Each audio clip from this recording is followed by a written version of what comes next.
From Guillermo del Toro, the Latino Peter Jackson, comes a completely original sci-fi universe that doesn't rely on any pre-existing franchise. As long as you don't count Transformers, Ultraman, Power Rangers, Godzilla, Rock'em Sock'em Robots, that stupid Hugh Jackman robot boxing movie, or every anime ever made. Pacific Rim.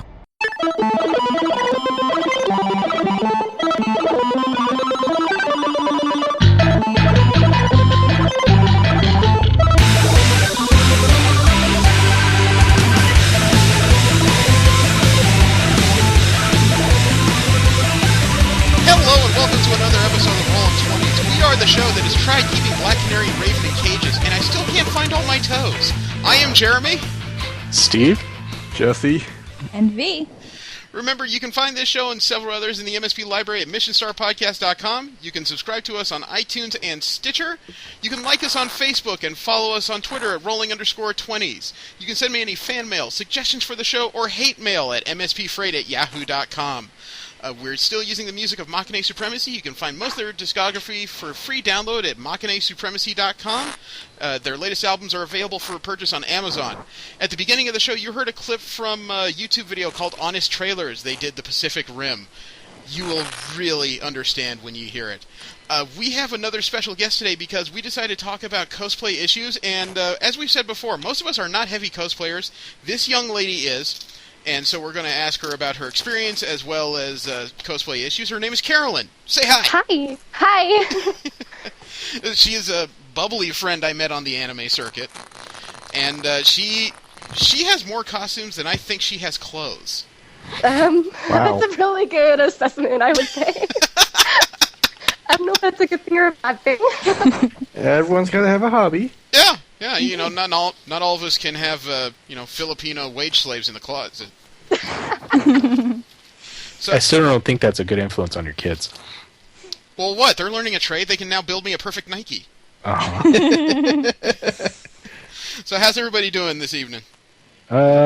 Just got done seeing Thor, so pretty good. Yeah, that part of that made it into the news. There's one aspect of that we have to go over, but it's not going to spoil much of anything. I just got done watching Mission Start's live podcast of Binding of Isaac. Oh, how did that go? I didn't get a chance to look. They beat the game, and I'm still disturbed by the game.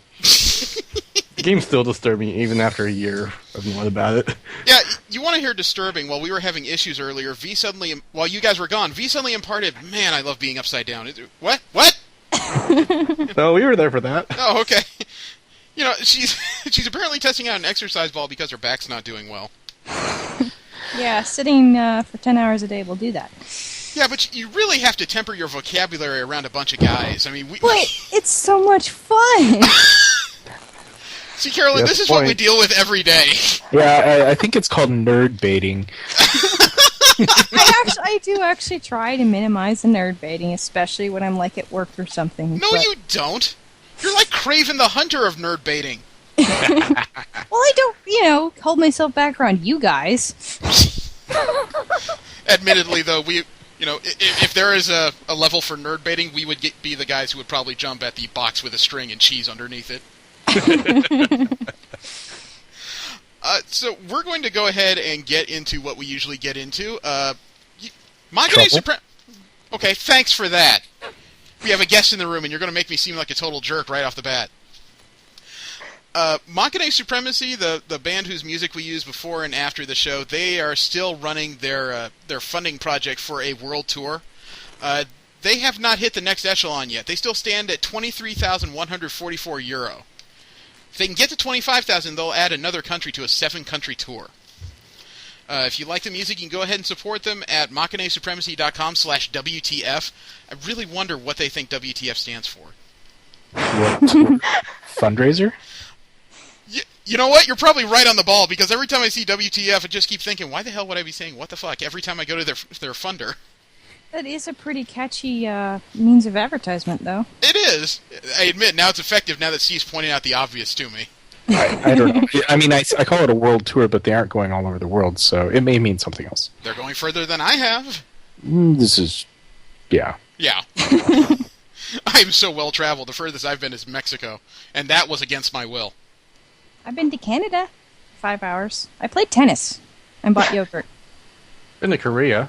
Did you come back with like makeable syrup in the trunk? No. Wait, Jesse, you been to Korea? Yeah, I was like a year old. They allowed you across the border? Dude, you're like half a head taller than me. I'm surprised they didn't look at you and go, "Spy!" Well, he was 1, so, in training. He still had his human skin on, or what? Now I'm getting flashbacks of Dr. Tran. Oh, God. Oh man, I haven't thought about that in at least a year. We're having recall. Carolyn, do you watch a lot of older animes? Sometimes. It You ever heard- depends on the genre, I guess. Okay, have you ever heard of the Bubblegum Crisis? I have. Do you know that there's a Kickstarter for a Blu-ray of that series? Really? Yeah, we've been talking about this for a few weeks. Robert J. Woodhead says he's part of Animigo and has put up a Kickstarter to put the Bubblegum Crisis on Blu-ray. It currently has 1,607 backers. It ends on November 4th. It has 8 days to go. Had a goal of $75,000. I say had because they currently sit at $117,194. Hey. So he gets to make this. I don't know at what level the stretch goal of adding the AD police to it was, but making his goal means that he's going to put the Bubblegum Crisis, Bubblegum Crash, and Bubblegum Crisis 2040 all on one Blu-ray set. That means my kids are going to start digging through my anime collection now that my daughter is, like, addicted to Ranma. I don't know. I still think you should pull out your LDs of El Hazard. She would lose her mind.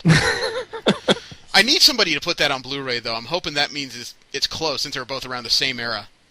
But some of the stretch goals are kind of weird, because there's 5 packages where they would allow you to come into the studios and do an HD remaster of some of the Priss and the Replicants music videos.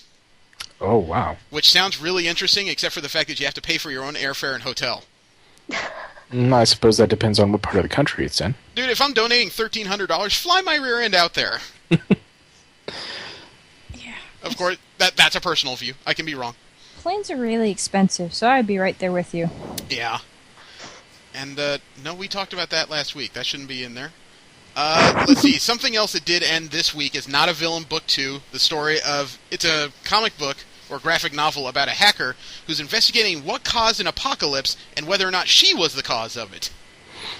It ended with 334 backers on November 9th. It had a goal of $8,000 and finished at $12,940. This apparently is the second book in this line. I admit the overall story is interesting. The art style is not quite mine, but always got to applaud somebody that manages to put together something original. Yeah, I was very impressed with the story, but yeah, I have to agree, the art wasn't quite what I was looking for. Yeah. And, let's see, well, at least she gets to make her book. That's one of a series of books that are going to be made from Kickstarter. And now I get to use a phrase that makes me both uncomfortable and giggle, and that's tentacle grape. The grapist. Carolyn, were you there when this stuff debuted at Axe 2 years ago? Not 2 years ago, no. Okay. Well, it is an original grape soda. I usually find them in partners with cosplaydeviants.com. As you can imagine, the label has a schoolgirl in a purple sailor suit fuku and a tentacle wrapping around her, offering her some fruit. It's on Indiegogo.com. The offer is to try and reformulate it so it's cheaper, as well as use sugar instead of that godforsaken corn syrup in it.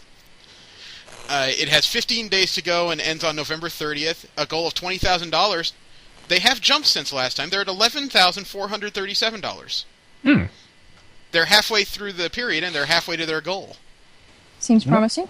Yeah.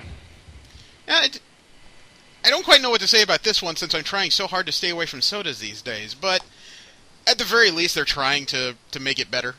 Yeah, I mean, regular sugar is always better than corn syrups. Yeah, and every time it's brought up, I get to say tentacle grape.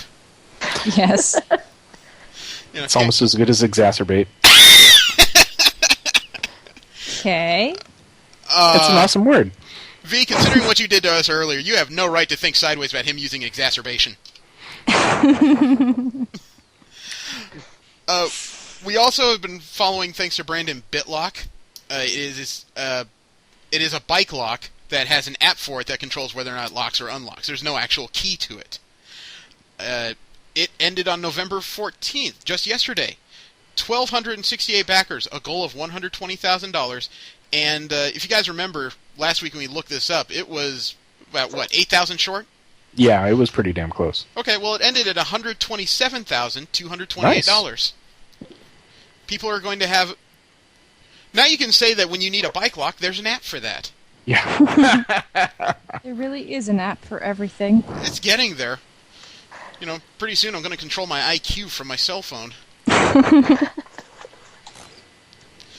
And Brandon also followed up with me when it comes to this HDMI or HDM Pi. Remember we first talked about that last week, and there was a lot of confusion as to what in the world this thing is? Yeah. It is basically a mini computer. It's a small computer, a little bit larger than a cell phone. Actually about the size of a tablet at 9 inches. It carries the operating system in a thumb drive. But it is basically a little touchscreen computer. I guess it functions more like a computer than it functions like a tablet. But it has 14 days to go and ends on November 30th. 1,772 backers, a goal of 55,000 pounds, currently sitting at 166,983 pounds. I get a feeling I have to look more into this product since it has that fervent backing already. I must be missing something about it. But, if people like it and they're willing to forward a new version of it, it must have something going. Yeah. Innovation, if nothing else. That is true. Goodness knows we can use more of that. People like cool toys. Yeah, I think the 5 of us in this room are pretty much proof of that. Yeah. And is anyone familiar with the web series called LFG? Yes. Yes. You are? Okay. I found a Kickstarter today for it. The animated series pilot. Oh, God. They already made a musical with Richard, so why not an animated series? Yeah, apparently... I'm trying not to burst into song. It's a web series called Looking for Group. It's an animated series. It's basically... Think of it as a D&D group where the sideways conversations you have talking about how much fun it would be if X happened or you're making fun of each other, that's what's actually happening in the series and story. Yeah, it got started as a a Blizzard. They had little funny comic relief things done by fan creators, and so the original group was all based off of kind of WoW templates, but gone wrong. All right, well, it just started. This thing ends in 25 days on December 11th. It has 535 backers, a goal of 196,595 Canadian. It currently sits at $28,966 Canadian. So it has a good initial jump off, but it's going to be I don't know, at this point it's kind of a 50-50. But it's still very early in it. Yeah. Should be interesting. Yeah, apparently for some of the levels of donation, you can get hardcovers of their web series or a voice cameo even if you pledge $1,000. It does have some pretty good names behind it, including Dave Mitchell, Misty Lee, Steve Bloom, and Yuri Lowenthal. Really? So yeah, it looks like they have a very high premise for it, at least.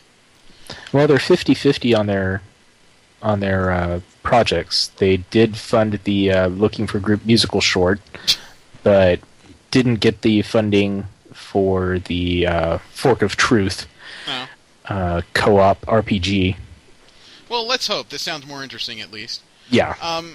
Any of you guys familiar with the work of Maxwell Adams? Yes. No. No. Okay, anybody here Billy watch and Mandy. The Grim Adventures of Billy and Mandy? Oh! Yeah. Okay. Okay, he has a Kickstarter. I saw that. Yeah, I just found out about it. It's called Dead Meat, a post-apocalyptic black comedy, social satire, puppet gore web series from Maxwell Adams. I don't know, for some reason that description just bent my brain, and that's the first time I've read it. Yeah. I don't know. I wasn't that big of a fan of the show, although I did like what a fan artist did with it. But well, it ends basically tomorrow. It has 14 hours left in it. 1,074 backers, a goal of $50,000. Currently sitting at $53,116. Well, good for him. Yeah, he gets to make a brand new show. I wonder if he's going to sell this to a network or where it's going to be presented at. I Probably think the you internet. want to make exclusively like a web series. That would stand to figure. You do get better. You're more likely to find your audience on the web. They're more likely to look for you on a computer than on TV for sure. Yeah. Oh well. And I also found a new graphic novel Kickstarter for the Spider King. You guys are familiar with the concept of cowboys versus aliens? Yes. Yes. Yeah. This one is cowboys versus Vikings. Interesting. The simple premise of this black and white graphic novel is, what if aliens invaded the Middle Ages? It's being done by Josh Van of Melbourne, Australia. Yeah, the Australians and the Europeans come up with the most interesting ideas lately. I'm still waiting for somebody to come up with the pirates versus ninjas versus cowboys.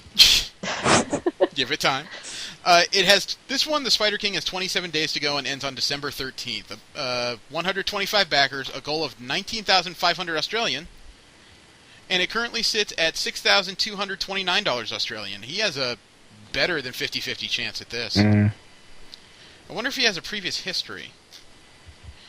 It says here he's backed 7 projects, but this is his first actual Kickstarter. Somebody else must know him for him to get that much money up front. That or did a really good advertising campaign. Yeah, I suppose that's true. And this, I'm surprised, didn't have a better advertising campaign, because I just found this today as well. It's a video game Kickstarter for Abduction being done by Cyan Incorporated. Does anybody recognize that name?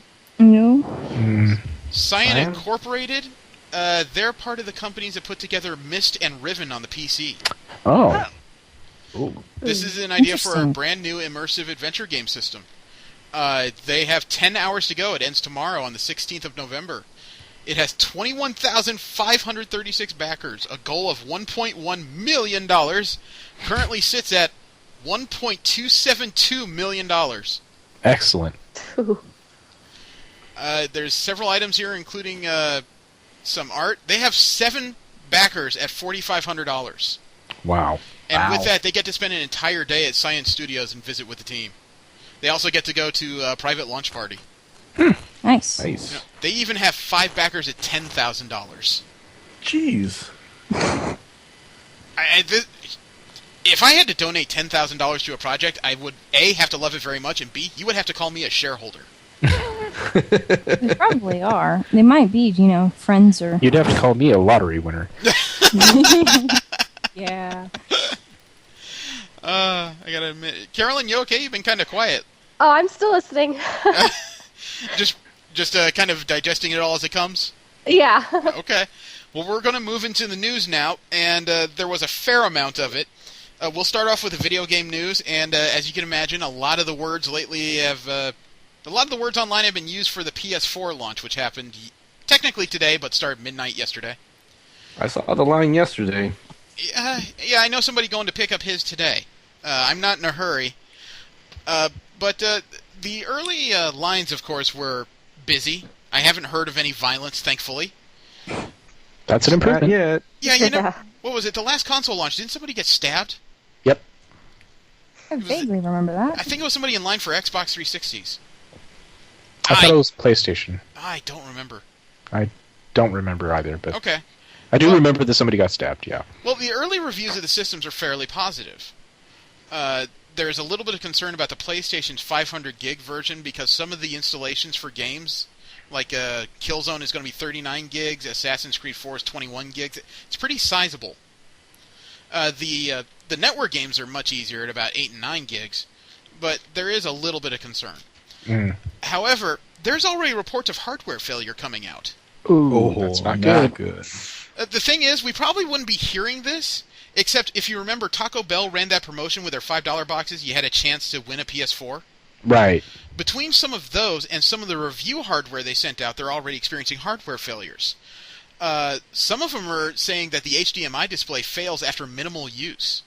Uh-oh. Oh, damn. And one of the Taco Bell winners is even reporting that his station came malfunctioning. It wouldn't even turn on. Oh. Damn. Well, that could be a shipping thing. I seriously hope so. As much as I think the Xbox One is going to be my first system in the next generation, I don't wish doom on people. Yeah. So I really hope this is all just some short-term thing. Maybe it's something. Maybe somebody got a bad crate load. I don't know. Yeah, I mean, because it's been out in, what was it, Brazil? No, it launched in 7 countries, I think, just today. Well, but I mean, it came out in one of those South American countries for a little while. No. It was just really expensive. Oh, no, it didn't come out. They were just going over what the cost of it would be. Oh, okay. You know, in Brazil, it would cost $1,800 after taxes and tariffs. Okay, I thought they got an earlier release because of...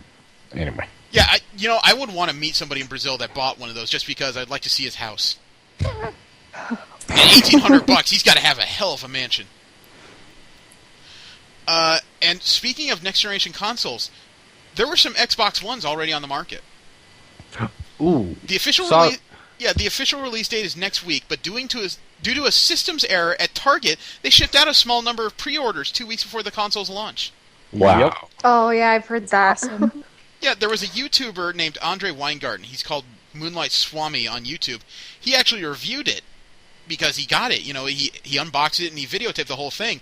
Microsoft slapped him with a copyright infringement to get him to take it down. They have since retracted that and apologized, as well as unbanned his Xbox Live account. No, Oh. they say it will remain banned until the system goes live. Yeah, but they're still removing the ban. You know, and that, admittedly, they did overreact when it wasn't his fault. It's not like he went out and stole the damn thing. He Yeah, paid not for to it, mention they the fact shipped that, okay, wait a minute, I got it due to an error, but you're still going to keep me from playing any of my other games online because my Xbox account is banned. I mean, I have games on my computer that require an Xbox account. So that's a little bit of bullshit, in my opinion. Well, go ahead. I can kind of see their perspective, though. I mean, I Yeah. can, but at the same time, to ban something as encompassing as your Xbox account, I mean, I don't know if they have the capability to ban him from playing any games for the Xbox One. I mean, I don't even know what games it comes with, but Oh, it depends. Remember the online connection requirement. yeah. I think Microsoft just thought they were robbed, and then later on they probably investigated and found out that Target's the one that effed it up, not this kid. Yeah. that's probably true. You know, but it looks like there may be similar issues because I believe Xbox Ones they're going to have a 500 gig hard drive as well, right? I think so. That's what I think, yeah. Okay, well, Weingarten, when he was going through the online store, he found out that the download sizes for some of their games are going to create similar issues. 20 gigs for Assassin's Creed 4, Call of Duty Ghost 39 gigs, Just for Dance 22 gigs. You know, space could go really quickly with this thing. Yeah. Well, I mean, honestly, if 500 gigs, that's half of my computer's hard drive, and Yeah, I'm the same, but Yeah. if you have to download games at 20 to 40 gigs a pop, that space can be used up quickly when if you're one of those people that buys all their games online. right. You and me, Well, we're still disc people. We can still put these things away and put them back on later. But that's, I mean, honestly, buying them online, if it's anything like, I mean, hopefully they have a service similar to Steam? Steam, or- yeah, where you can yeah. just be like, Yeah. well, I'm not playing this game right now. I'll delete that off my hard drive, but then I still have the rights to it, so I can download it later. Right. Yeah, that's true. Unless you have siblings that you're playing with that also want to play other games. Or This is kids. Damn kids. Damn kids screw everything up. Yeah. How's this for a piece of news? Users can play their PS4 or Wii U with an Xbox One controller. Or through the Xbox One, I'm sorry. Now, Interesting. it's Through one of the Xbox One? Yeah, it's one of the weirder stories that's come up, but the Xbox One has an ability to run virtually any HDMI-compatible device it's plugged in through the HDMI input. That includes the consoles it's running against. That's confusing. Hey, that's a plus for Microsoft, to be honest. Now, Actually, yeah. To be honest, I mean, if the Nintendo 64 had that capability, or I should say, if one of the other systems had the capability to run the N64 through it, so I could have played it on a decent working controller, I might have actually gotten into the N64. Well, this is just kind of the funny thing about it with this capability. Now, obviously, it's been untested, but the Xbox One obviously has this ability to it. And with everything plugged in through it, you could apparently use your Xbox controller to turn on your Xbox One, which would in turn turn on your PS4, and you'd be able to play games through it. You know, that's got to be one of those things where Microsoft has got to be sitting behind their desk just laughing, saying, "We have created the one to rule them all." Yeah, I one can't. controller. I can't honestly justify just how much power that would use, but at the same time, yeah, that would just be amusing. Yeah. Yes, my slave. Except, could you imagine the one person that figured that out was not a heavy gamer? You know, the prompt comes up through the PS4 to hit X, and he looks down at his controller. Which one's the X? Oh my god! You know, triangle button. This thing doesn't have a triangle. That's not fair. Of course, that's my outlook. Yeah. And DC Universe Online and PS4 has over 2,000 user updates and graphic improvements. I assume this is a new version of the game specifically for the PS4. Yeah, it sounds that way. It transfers over intact from the PS3, but with 2,000 updates, how long do you have to stay online to get this thing updated? I don't know. It depends on the size of the updates, I would imagine. And bandwidth. God, yeah. Bandwidth was always a huge one. Yeah, it actually still has 11 million players on the game.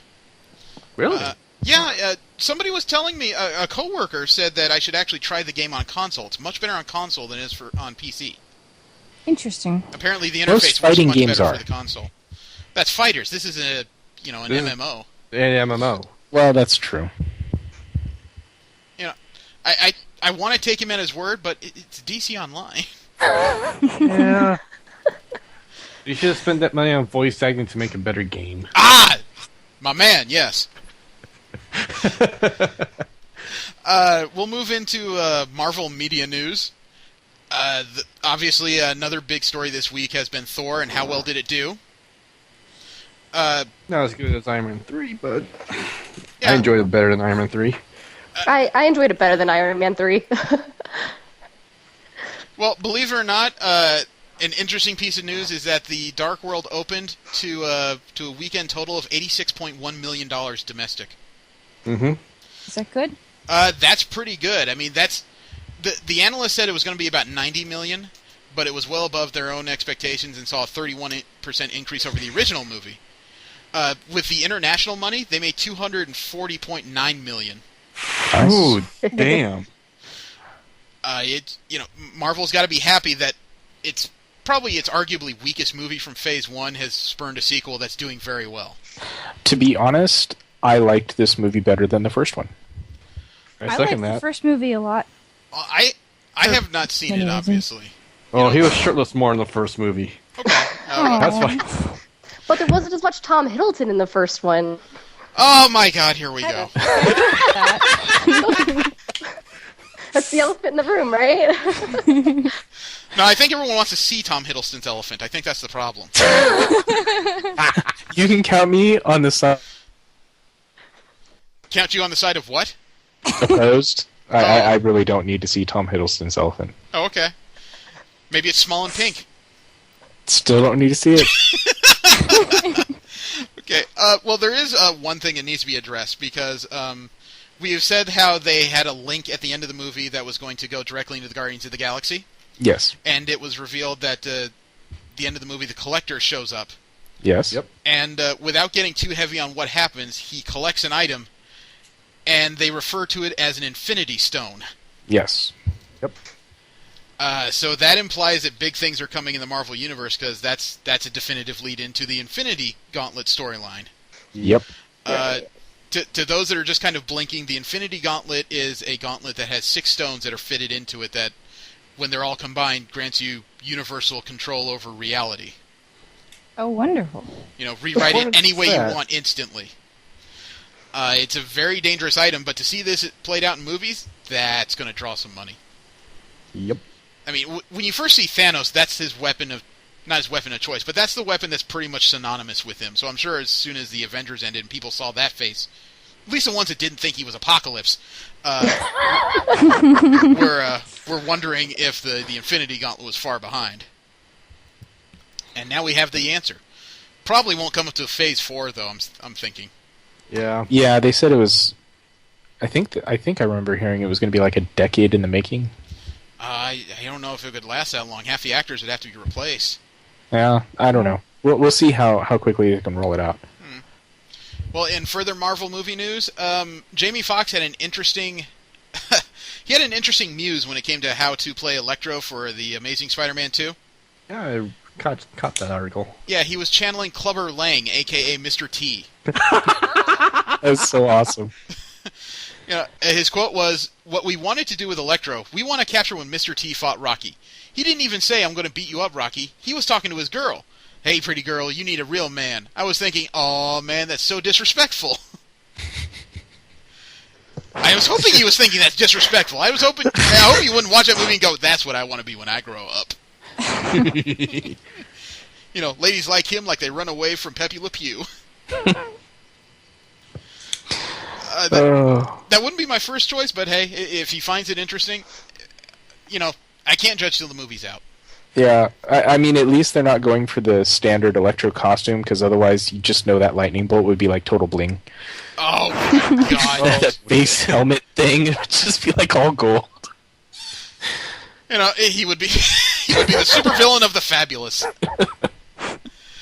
I did find something that may not be of all of your interest. Who put this out? The Extraordinary League of Cosplayers put out a gallery of what they consider to be the best of X-Men's rogue cosplayers. It actually involves some pretty notable cosplayers like Tabitha Lyons, Anamia, Monica Lee, and Tori Steele, even Belle Cher.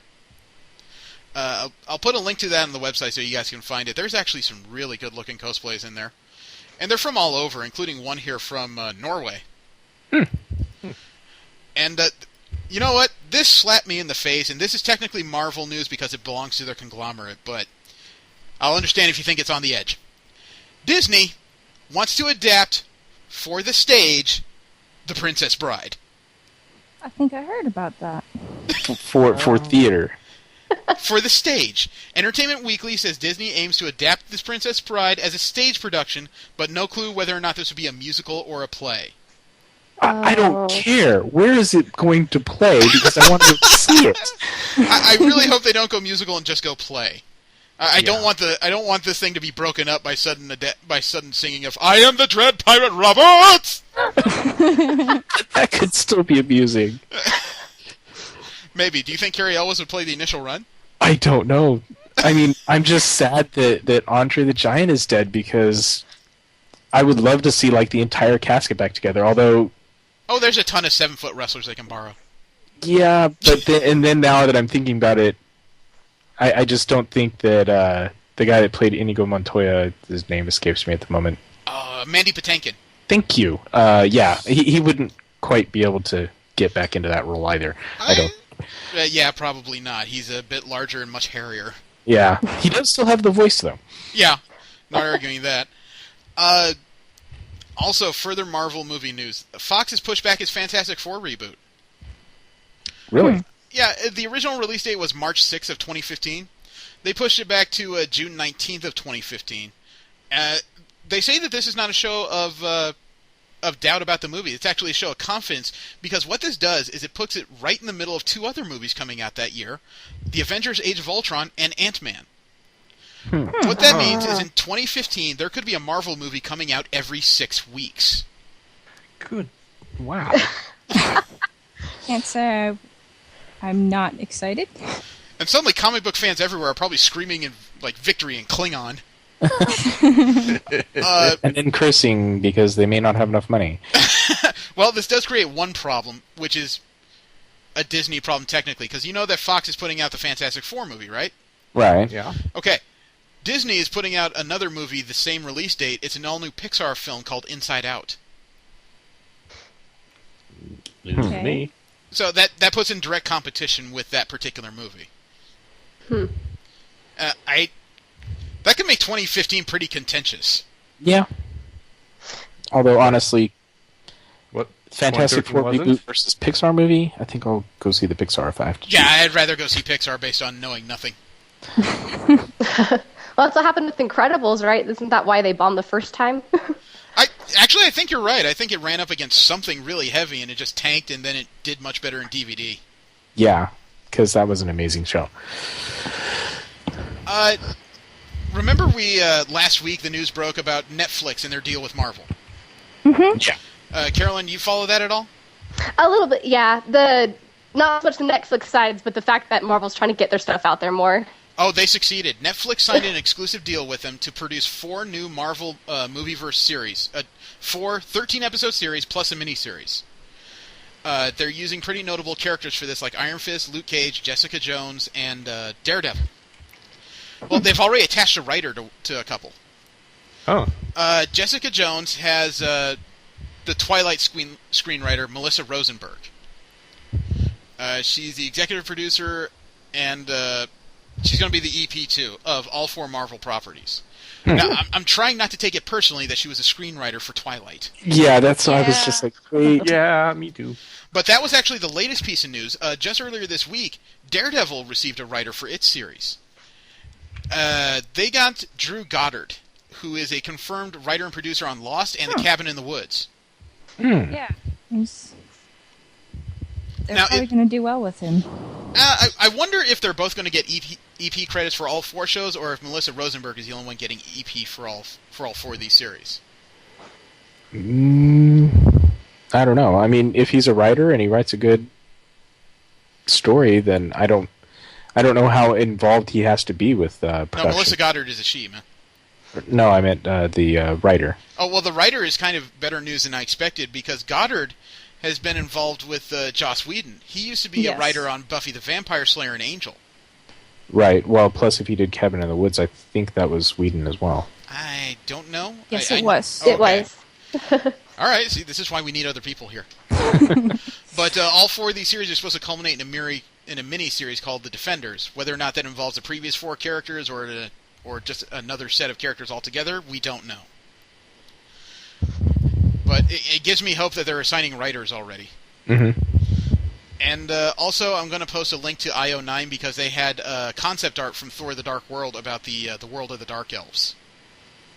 I don't think this has been posted anywhere, and I think these are all concept art, so not everything turned out exactly like their concepts.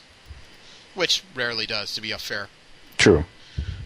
Now, DC Media News was light, but it was intense. First of all, Zack Snyder, the director of the Batman and Superman film, the Man of Steel sequel, he has confirmed a physical conflict between Batman and Superman in this movie. They're actually going to fight. Which has to involve the words kryptonite ring if Batman's going to have any hope of breathing by the time it's done. Yeah, or some sort of force redirection thing. Something.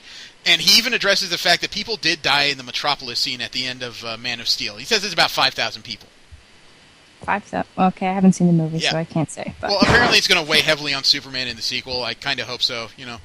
Have you seen the memes floating around about how Superman's bragging it only took one of him to defend a city from an alien invasion, and it took 6 Avengers, and the response by Tony Stark is, yeah, and how many people died? Let alone buildings. Yeah, you can call that an urban renewal project, I guess. Yeah. Or the complete landscaping 4th of the city? Condos with balconies? At least it's not going to have to go through the same process that Japan's having to go through after the tsunami. Oh, my God. Or the Philippines. Yeah. That's not going to be pleasant. Yeah. Well, in happier news, and also in Batman Superman news, Kevin Smith has seen the new Batman costume. I saw that. It is no secret that man is a Batman fan of high caliber. It's also no secret that one of his best friends, Ben Affleck, is playing the Batman for this movie. He was tweeted pictures, or he was shown pictures on the phones of Zack Snyder of the costume. He even talked about it a bit on his Hollywood Babylon podcast. The thing is, he talked a little bit about the influence on that show, and he had the show bleep, so he wouldn't say where exactly it came from. However, there's inference that it may be the first movie Batman costume since 1966 that actually involves spandex. With that piece of information, they're guessing it may be closer to the Frank Miller Dark Knight Returns Batman suit, the gray one with the black symbol. Okay. Okay. But according to the quote, I saw the costume. More than that, I saw Ben Affleck in the costume. I don't want to give anything away, because that's up to them and stuff, but I'm going to say this. I instantly bear-hugged him.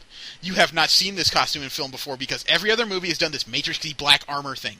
There wasn't a single nipple on this fricking suit, man.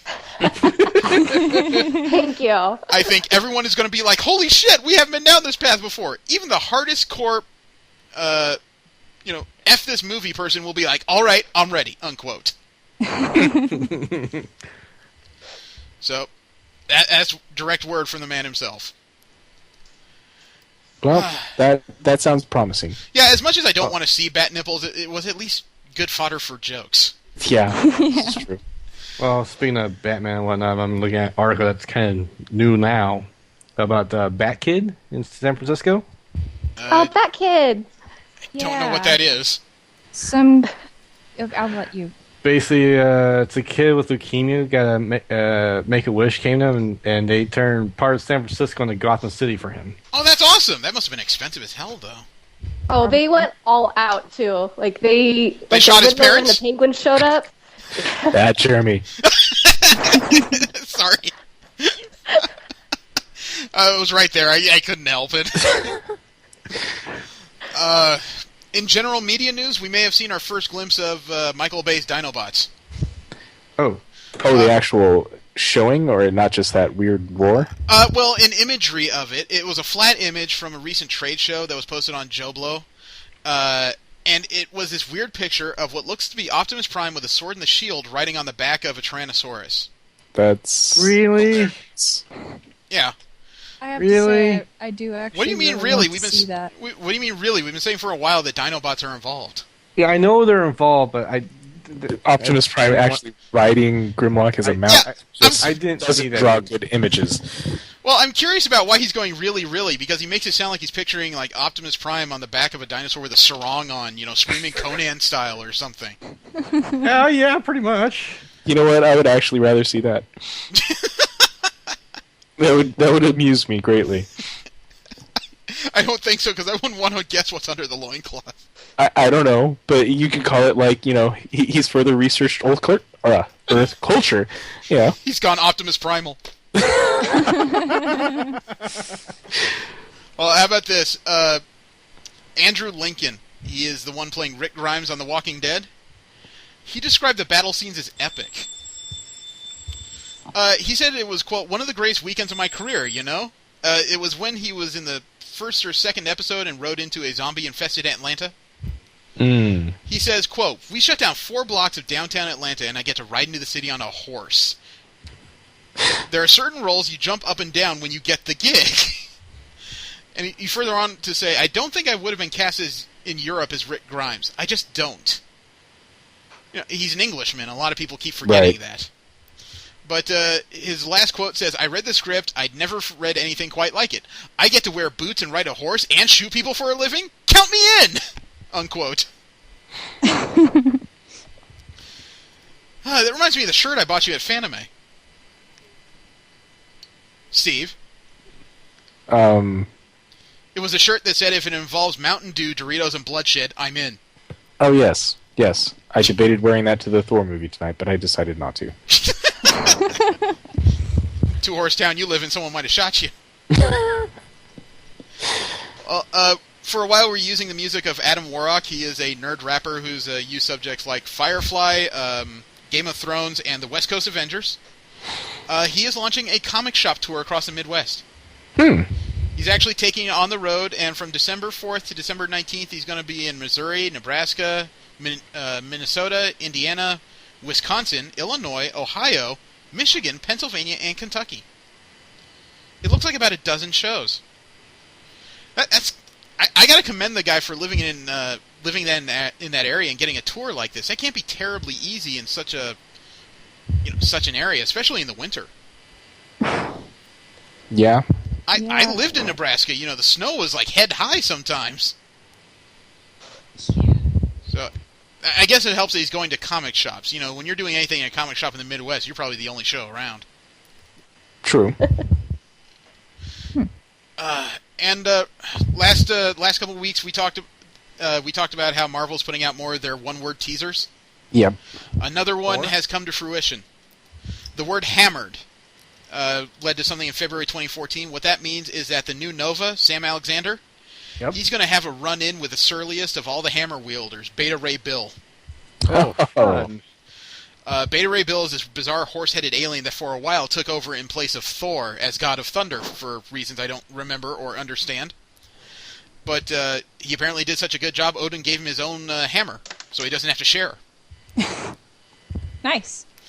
He's fought beside the previous Nova, Richard Rider, against the Cancerverse and the Thanos Imperative, but apparently he's meeting the new guy, and it doesn't appear to be totally friendly. And he wasn't the most agreeable of people. No, he was a rather aggressive idiot with that hammer, I admit that. And let's see, we talked last week about the X-Men getting a new costume, but we didn't link the graphics, so we'll do that this week. Marvel had an... Remember last time I brought up Marvel, they did a list of the 50 greatest X-Men of all time, and that was headlined by Kitty Pryde of all characters? Yes. They did the same thing with the Avengers. They've decided to rate the Avengers from 50 to 1. Iron Fist was relatively low on the list. He was about 49, if I remember correctly. Let's see. What about his buddy? You know, actually, that's an interesting question. Let me see if I can find that real quick, because I have a list right here. He made 12. Wow. You know, Beast made 13. Let me see. I have the list of the top 10 in front of me. Want to take a guess who made tops? Iron Man, Captain America, Wolverine. You can only guess one, dickhead. I'm pretty sure all three of them are on that top 10. Yeah, who's number one? Yeah, who's number one? Mystique? I don't think she was ever an guessing. Avenger. Oh. Sure, yeah. Guess I missed that part. What about you, Carolyn? Any guesses who made number one? I am going to go with Cap. Okay, Jesse, your pick. One pick. Iron Man. Carolyn, any guesses? I'm gonna say Iron Man. Okay. V, any real guesses?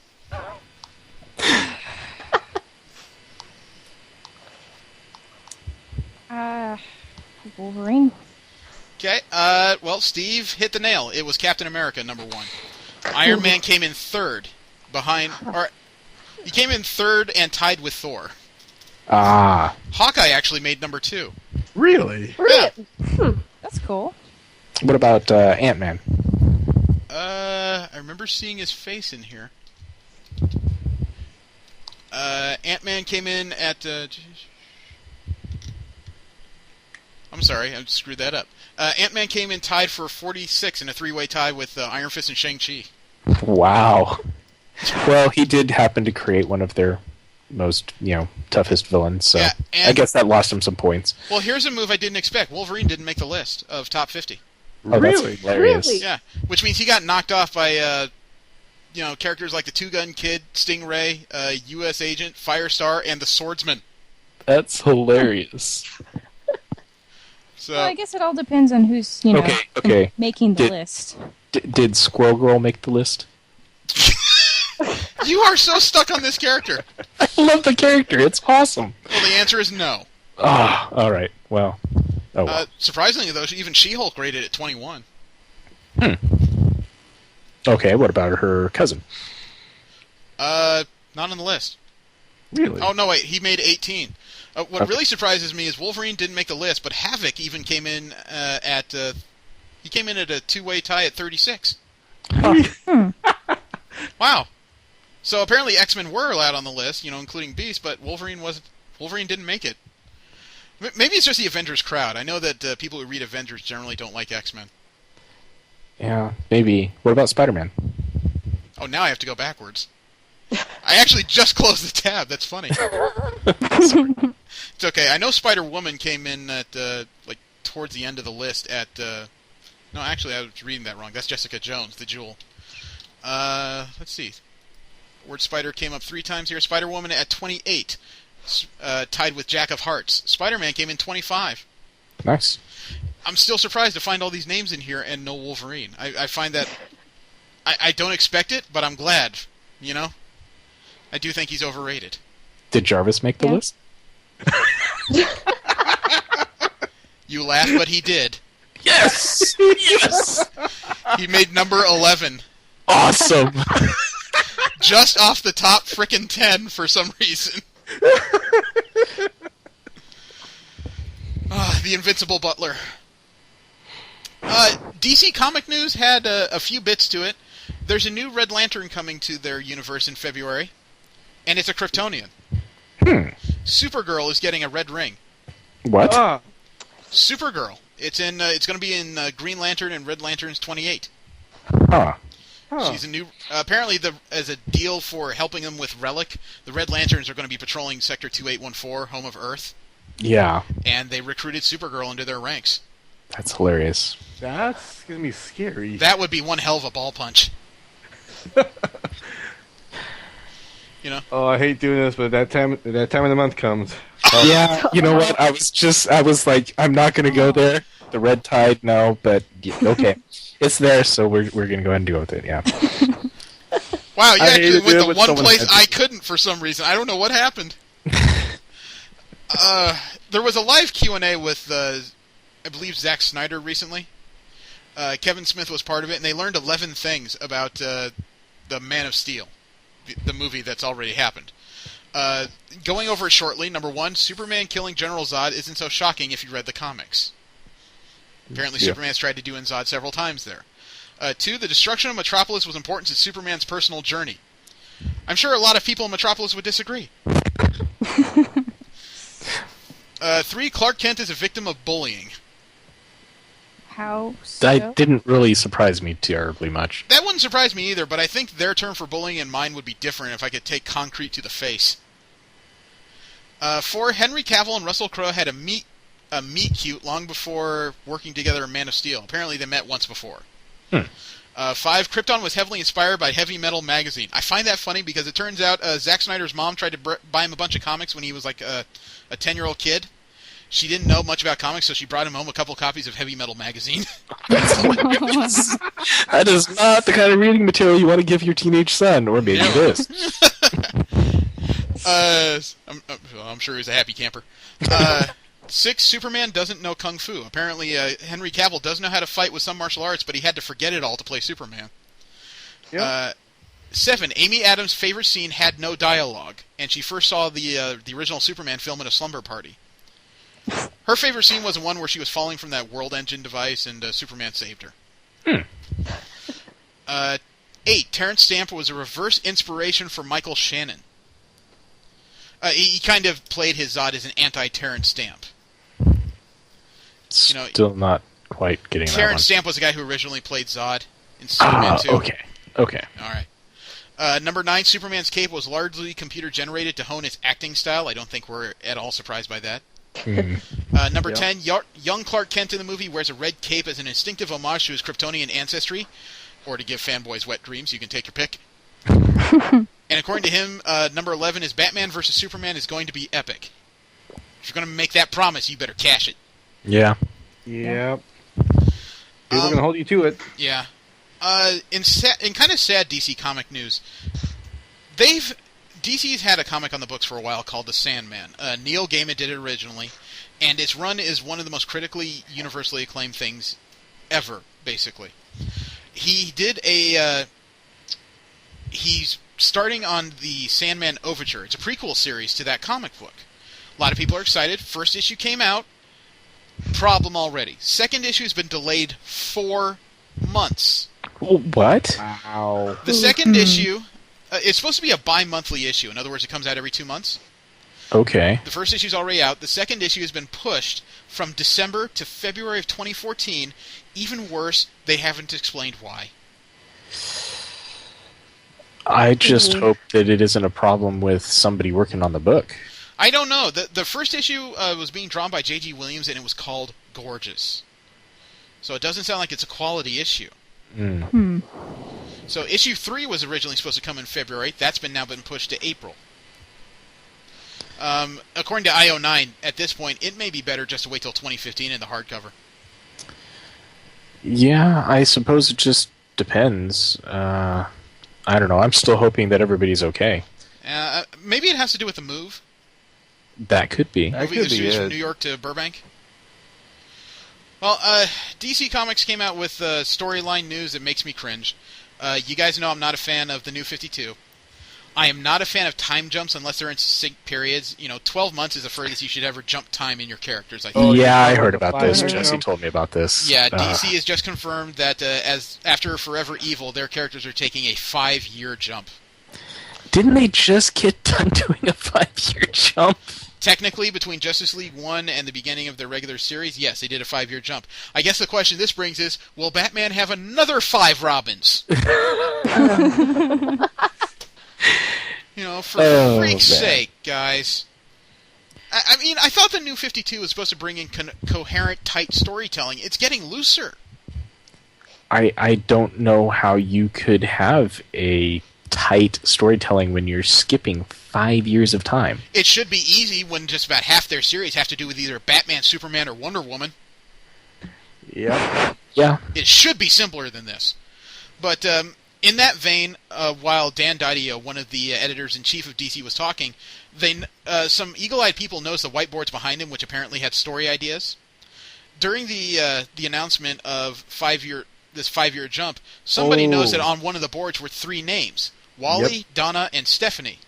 Yep. Which they think is a reference to 3 modern-age sidekicks that haven't been heard from lately of Donna Troy, Wally West, and Stephanie Brown.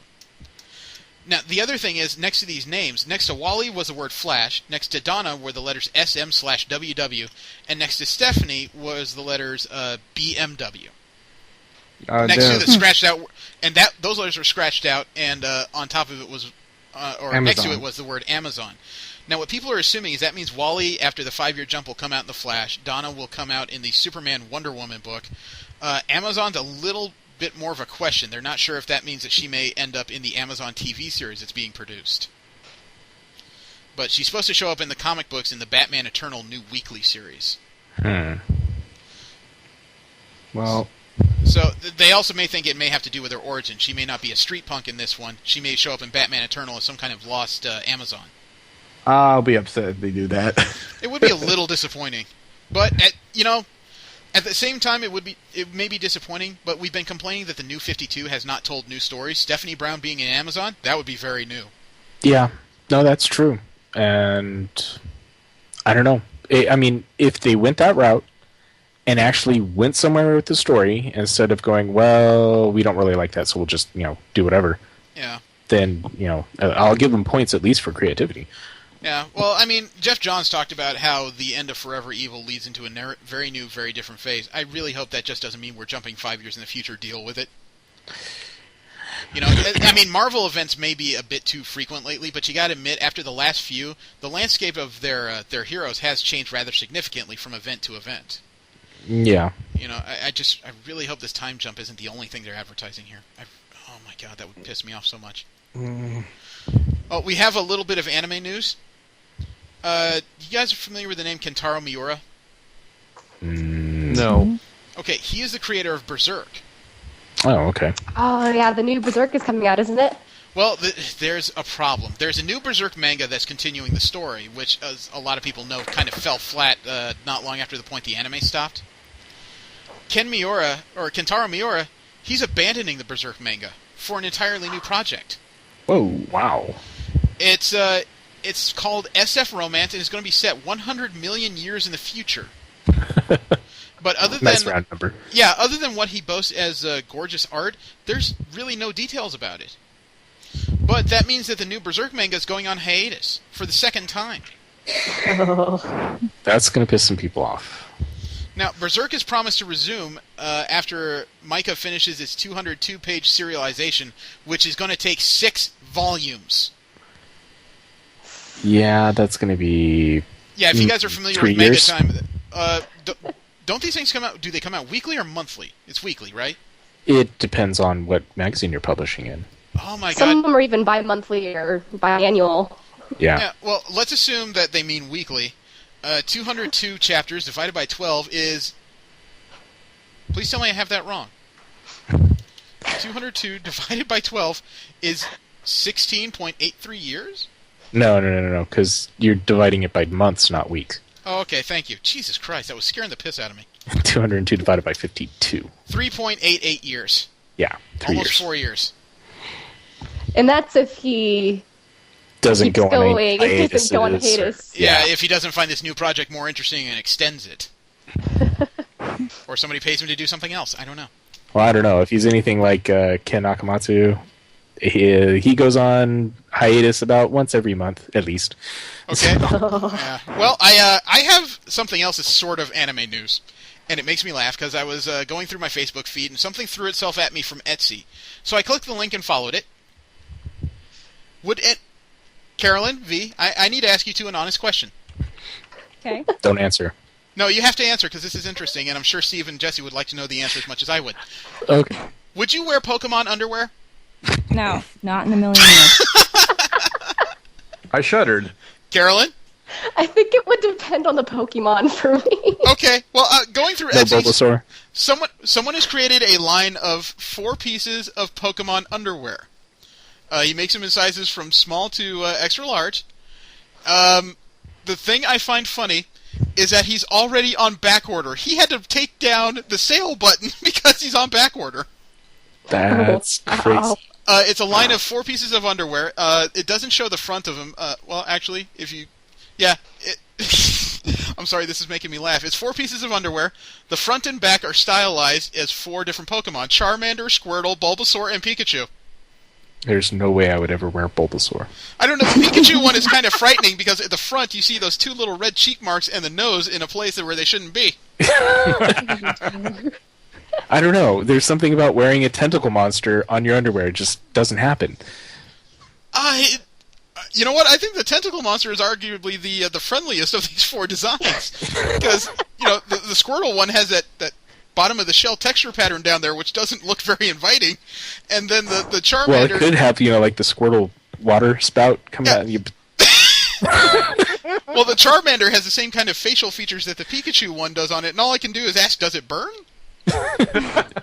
Oh my. I will add a link. It's a cute idea, and I love the fact that he's already on back order. I got to give the guy credit. He made a very simple product that's doing well for him. Yep. Let's just hope nobody slaps a copyright suit on him. Oh, yes, please, no. And I know V can't answer this question, but of the others, are you fans of Sword Art Online? Yes. Yes. I haven't finished it yet. You may have to hurry up because it's been announced that on January 1st, streaming worldwide will be the new Sword Art Online 2-hour special extra edition. The storyline is that Kirito and others go on an underwater quest in the world of ALO to grant Yui her wish to see a whale. Interesting. As they go through it, they find out that Kirito's sister is afraid of water. Really? Yeah, so the others have to teach her how to swim. Which, of course, means there's going to be bathing suit cheesecake, I'm sure. Of course. Yeah. Well, Kendo chick learning to swim. Cute. Yeah. Well, the good news is the original light novelist of the series, Reiki Kawahara, he took part in writing the 2-hour special. Oh, nice. That doesn't surprise me. That man has, pages and pages and pages and pages and pages of crap that he used to put online. Yeah, So. I mean, at least we're getting an original story instead of just don't know what. Yeah. So that's something. And I have some nerd interest news. Not as much as last week, but I have some. Do you know that scientists have found they think they found the gene that allows Wolverine to heal like he does? Really? Seriously? Yeah, George Daly of Harvard Medical School stumbled upon a gene accidentally. While he was trying to use a relatively cruel identification technique for lab mice, he was clipping their ears or tips of their toes. He noticed that unlike other mice, some of these things would grow back their ears and toes in a few days. The reason for that is because these mice have been genetically engineered so that a gene that helps them grow in the womb would continue to function after birth. They regenerate. Huh. Like jellyfish. Yeah, it's a gene called Oh. LIN28A, and by boosting its metabolism, it can trick the body into thinking it's younger. Huh. It makes me wonder how long before such a process can be, I don't want to say experimented, but at least attempted on humans to see if we can help people who've lost limbs. You almost wonder if it'd be a race between the geneticists and the people building a better cyborg. And also, I found a very strange product that someone's trying to market called Never Wet. This does not bode well. Actually, it may. It's $20 a can. You can buy it online. It is it's a combination of a couple different projects or a couple different products, and it what you can do is treat something with it, and it doesn't absorb water once you treat it. There's actual videos here of glass with water beating off, people wearing T-shirts that chocolate syrup just slides off, white tennis shoes that have been doused with 4 different liquids and chocolate sauce, and not a single stain to be found. Huh. It all just slides off there almost like there's some kind of silicone sheath on it. It's very interesting. Yeah, that is. I saw something on the Science Channel a little while ago. They had a process like that, but it was very expensive. So if they've managed to get this to any kind of thing where they can mass produce it and get it out for cheap, then yeah. Well, it's not even by a fly-by-night company. It's being produced by Rust-Oleum, and it's an invention of Ross nanotechnology. I mean, just thinking from a nerd standpoint, this would be an awesome thing to protect cosplays from idiots. Oh, yeah. Ooh. Plus, I would imagine that you can make a pretty bitchin' bathing suit to go on your slip and slide. Actually, that's an awesome idea. Although if I go on a slip and slide, I wouldn't want to come out dry. That might chafe. I joked before about cyborgs. Well, they've been experimenting on monkeys for a while, and they've gotten pretty close to getting this thing to work. And it's not like they're cutting the hands off monkeys. It's guys who have lost limbs, usually in territorial fights and things like that. The hiccup they're coming into, though, is that they're having trouble trying to connect machines to the neurons of the body. The body seems to be able to move all limbs relatively easily, simultaneously. The problem is trying to decode those electronic signals and send them to individual limbs.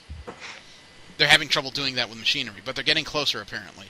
They have found a two-way interface so far, and the items need to be able to pick up activity from 200 neurons in the brain. Mm. Yeah, I just want to make sure we're doing this to monkeys and not gorillas, right? Yeah. Well, okay. By adding an extra technique called intercortical microstimulation, that means that the artificial limb some of these monkeys can use, they can actually use it to feel things instead of just grab them. That's pretty cool. crazy. Yeah. Yeah. So, getting closer. Also, nerd news, which may be a bit hard to follow. Do you know that AMD has put out a new APU with a 512 GPU core integrated processor? Didn't Brandon link something on that? He did. The short version of this is that it has a 33% boost over other predecessors in its line, but AMD has created something that can push frame rates in 28 to 40 frames per second. Yeah, that is what I read about. Well, to put that in comparison, the current Intel system can't even manage 15 frames per second. Right. Yeah, it's huge. Well, I mean, it can definitely take the stress off video cards. It can take a lot of stress off high-end video cards. But this can also projects up to 1920 by 1080 resolution. Relatively medium details. Which that's pretty heavy for something that's not a video card. Yeah. Right. And I'm not familiar with Snapchat. Anybody else out there know about it? Nope. Yep. No. What is Snapchat? So essentially, you're talking using pictures. So, like, I'll be at my house and see my cat or whatever animal, take a picture, send it to a friend, but the picture only lasts however long you want it to. Oh. So they can't save, whoever's sending to can't save the image. It's just like a really quick. You're just sending it, and then so it's go there back for and forth 15 sending people seconds. pictures. So it's there for 15 seconds gone. You're not leaving a trail on the internet. Right. Okay, that's an interesting idea. Here's why I ask. Snapchat turned down a buyout offer from Facebook, which is not new. Companies turn down buyout offers all the time. For a virtual product, I can't imagine anybody turning down a $3 billion offer. Oh my goodness. Wow. They said no. People must not like Facebook. Either they don't like Facebook or they really like their product. Yeah, their independence. And that's really surprising considering that Twitter, which is an unprofitable service, is worth roughly $20 billion after its initial public offering. Pinterest, which is only moderately successful, is estimated at worth $3.8 billion. So this guy turned down a very considerable offer. At the very least, it's in ratio with other services out there. And I have 4 bits of what the fuck news this week. Oh, I got a couple. Okay. And some of it's pretty serious. I alluded to it a little bit last week. There's a new building in China. Oh yes. It is modern. It's a modern apartment complex, and some of the windows on the side of the building don't exist. When I say don't exist, there are painted on black boxes on the side of the building to make it look like there's more windows for some reason. It's just like, what the fuck? Why do you do It this? truly is. What the fuck?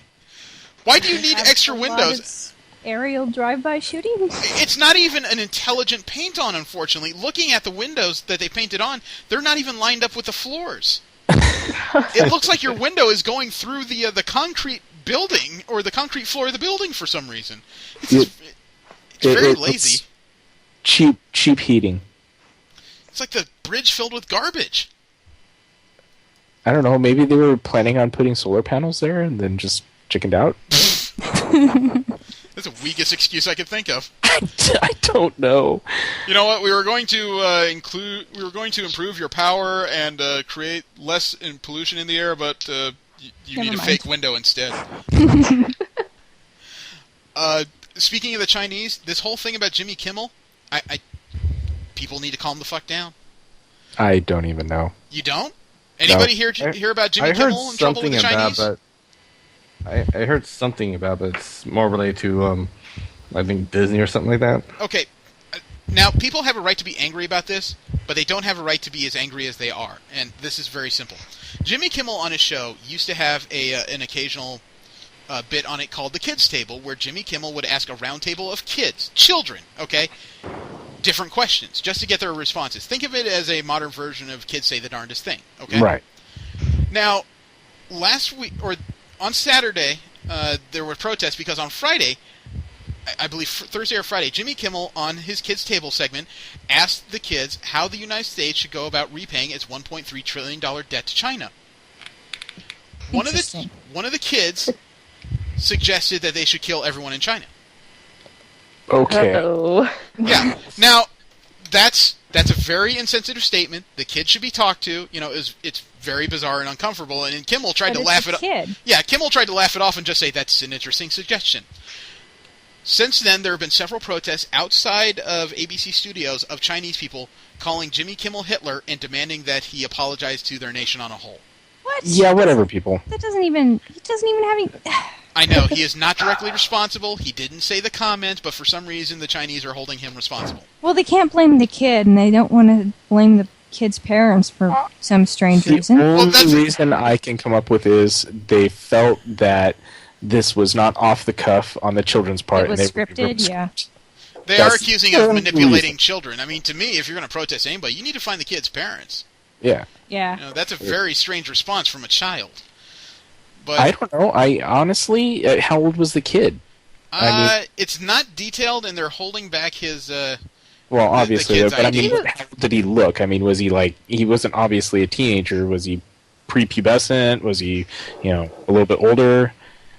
That's a bit of a question. I don't know. I mean, because I can just, you're a kid and you're just like, well, then just kill them all. It's like one of those snap things. You're trying to be funny or whatever. Well, or you think it's the hard. Yeah, the kids in the segment look like they age anywhere from about 7 to 10. I could see a 10-year-old saying something like that. Yeah, well, I mean, they've taken it too far. There was even a petition that made it to the White House with over 100,000 signatures to fire Jimmy Kimmel and get him to post an apology. What? Oh, wow. People need to temper their responses so much and think this through. Yeah, it's just... it's a culture. Yeah. I just...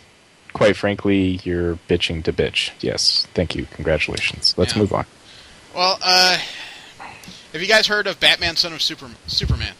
Nope. Heard something about it. This is a kid from Singapore whose legal name is Batman Bin Superman. Superman. Yes! It's what? It's Batman Bin Superman. Translated, that means Batman, Son of Superman. That's cool. I brought this up because it was just odd. I can't believe anyone... First of all, that means that there's somebody out there whose name is Superman in Singapore. And he had a son that he named Batman. I don't... Why would you do this to a child? I don't know. Ask, I think some kids would think it's cool. Well, here's the sad thing, is that Batman is a criminal. Oh. He stole $400 from a store and pled guilty to other types of actions, including snatching his brother's ATM card to make withdrawals and consuming heroin. What was his brother's Not consuming Wonder Woman, he was actually taking heroin. What, Okay, it took a minute. Got it. What's up? What is his brother's name? I don't know. Green Arrow? I don't know. I don't know. I mean, we already have a Kal-El, so... That's okay. There's a Seattle man who changed his name to Jason Megatron Burrows. I support this move. I'm okay with it. You know what? He already has a nemesis. There's a man named Scott Knoll of Ohio's 5674 or 5694 National Guard Unit in Mansfield. He changed his name to Optimus Prime. Yes. We can have a war! I should change my name to Vendetta. Oh! That would be hilarious. Nice. If you do that, though, you have to take some pinup pictures. I think that's par for the course.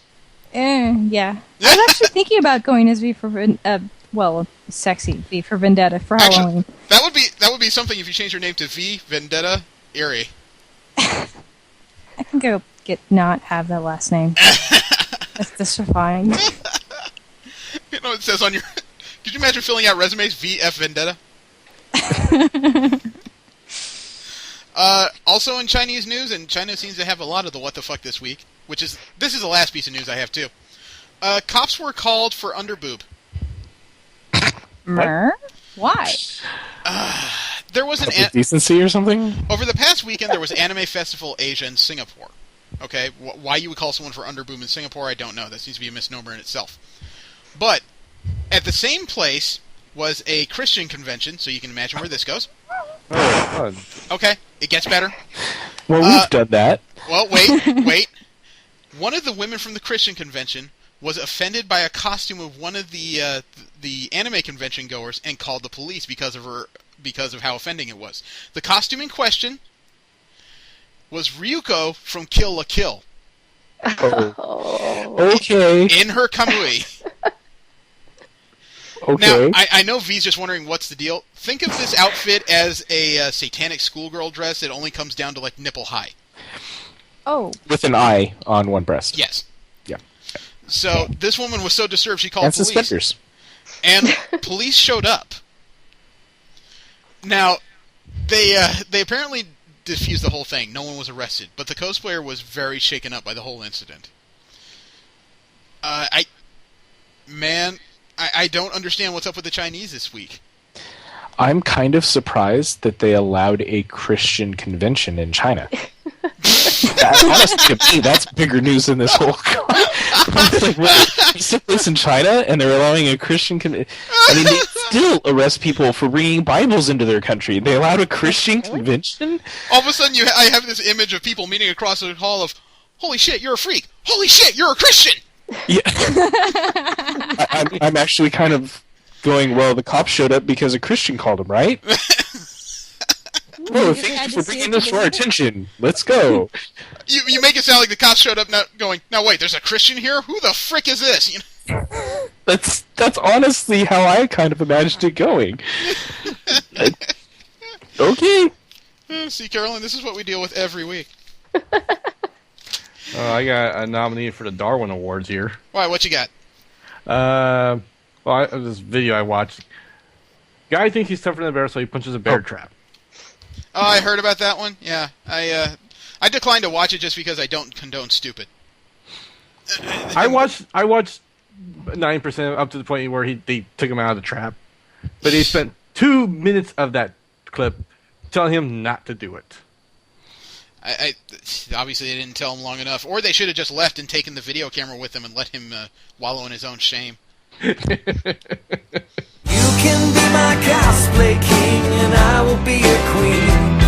We can spend our lives together, putting needles into leather. Tell me, round this sewing machine, there is no place I'd rather be than sitting here beside you. Now, we're going to move into our subject of this week, and that is cosplay in conventions and cosplay as a concept.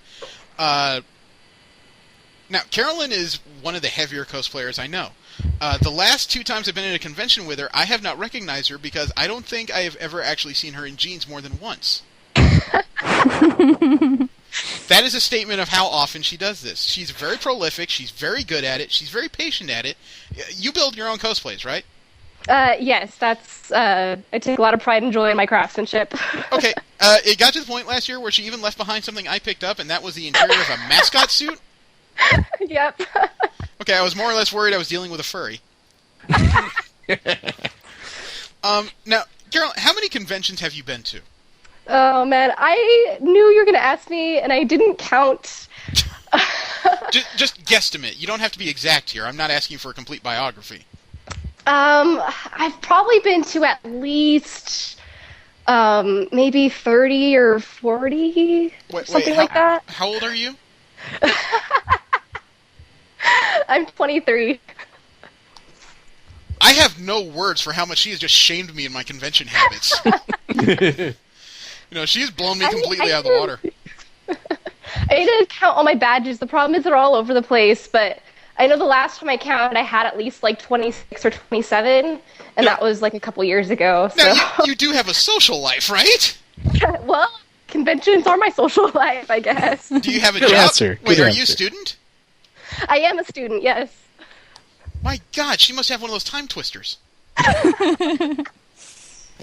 she cosplayed as Hermione? No, actually, I have not. She'll go back in time and do that soon, yeah. Jeez. Now, what was your first con?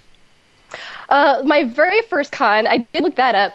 It was a very small convention called C-Con in Indianapolis, Indiana, back in 2002. And I looked up the dates, and it was actually November 15th of 2002. So literally 11 years ago today, I went to my first 13. convention. I was 13, yes. God, she's been to more cons than me and better travel. A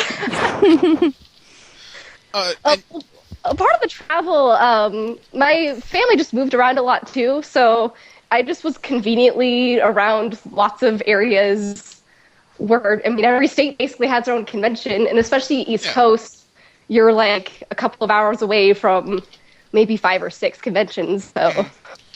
Okay. How long of your time have you been cosplaying? So this whole time, so I might have had a year or so where I only did maybe one cosplay. That's when I was starting to get really serious back into school and stuff. Mm-hmm. But yeah, I've been cosplaying basically all of I guess half my life at this point. Jeez. Yeah. Anybody else feeling inadequate as a nerd? A little bit. No, but I do want to see pictures. Well, maybe if I beg nicely after the show's over, she'll give me a couple so I can add them. Okay. Which of your costumes do you consider your best? I don't know, there's so many different varying, skills used. I don't think I have, a best cosplay. I think my favorite one I've worked on is, and I think you might have seen that this year at Expo, is my wedding dress Yuna cosplay. Just because I spent a lot of time, and actually a friend did help me, I can't take all the credit, but we spent a lot of time actually putting a feather train underneath, because there's a sketch I found online where they actually had feathers underneath the whole train, and I thought that was a really cool idea, so I did it. Okay, I think I do remember that. See, Carolyn freaks me out a little bit, not because she's unfriendly, she is like ball of sunshine, for freak's sake. But what happens is, often when I walk around, and even though I know she's at the same convention, when I walk around at random, I'll hear, "Jeremy!" And I turn around and just go, "Huh?" And she comes bouncing up, she's like, "Do I know you?" "It's me, Carolyn!" And I have to look in her eyes, "Holy shit, it is you!" It's like she has perfect disguises all the time, and it just freaks me out. Well, for me, it's just so much fun to be the fact that I can do that. Like, anybody can do that, where you just can look completely different, and I guess that's part of the joy for me. Well, turn into someone rich so I can steal their card or something. Do you even know how many cosplays you've done? No, do not ask me that. I think a lot of it, though, is that there's a lot of conventions I'll go to where really it's closet cosplay. Mm-hmm. And really, if you go through your closet, there's always some kind of at least my theory is, there's always some kind of cosplay you can do just right for cosplay right now. Okay, you just have to think of the right character, I guess. Well, thinking of how many times I've seen you and all the weird outfits I've seen you in, I wouldn't be surprised if occasionally, like on a Friday night, someone calls you go into your closet, it's just Sailor Fuku, wedding dress, obi, kimono. God damn it, don't I have a t-shirt in here? Well, it's not that bad, but I know occasionally friends just aren't surprised if I'm wearing a random wig one day just because I didn't feel like doing my hair.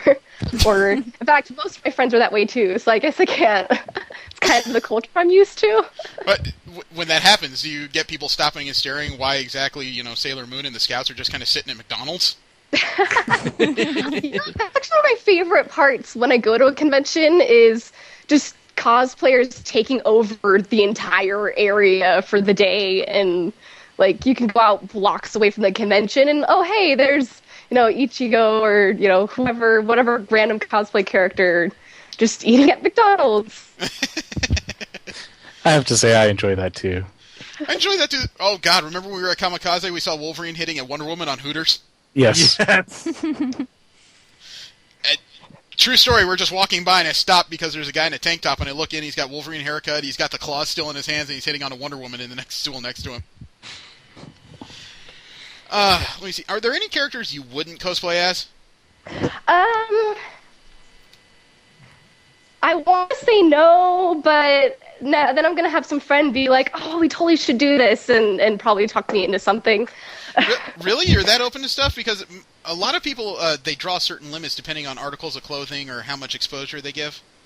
I think I would have a limit as far as there are probably cosplays I would never take to a convention versus just maybe doing a photo shoot on. Mm-hmm.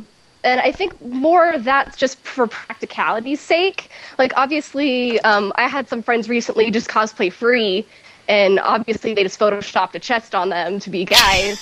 And you can't mention for obvious reasons. So. Okay. But, so yeah, I guess I do draw the limit at, like, full-on nudity. I'm not going to do that. Well, I mean, that's not exactly how much of a cosplay. costume that would be. Yeah, that's not exactly cosplay. That's just dropping drawers. I mean, right. But you would be one of those people that wouldn't mind something that involved, like, I don't know, a swimsuit? Yeah, and especially because, I mean, if you're at a convention and at a hotel, a part of the joy would be like, oh, hey, there's a pool at this hotel. It's a really nice pool. Let's, like, take some pictures at the pool or whatever. Like, actually, have you... Finish your thought. I'm sorry.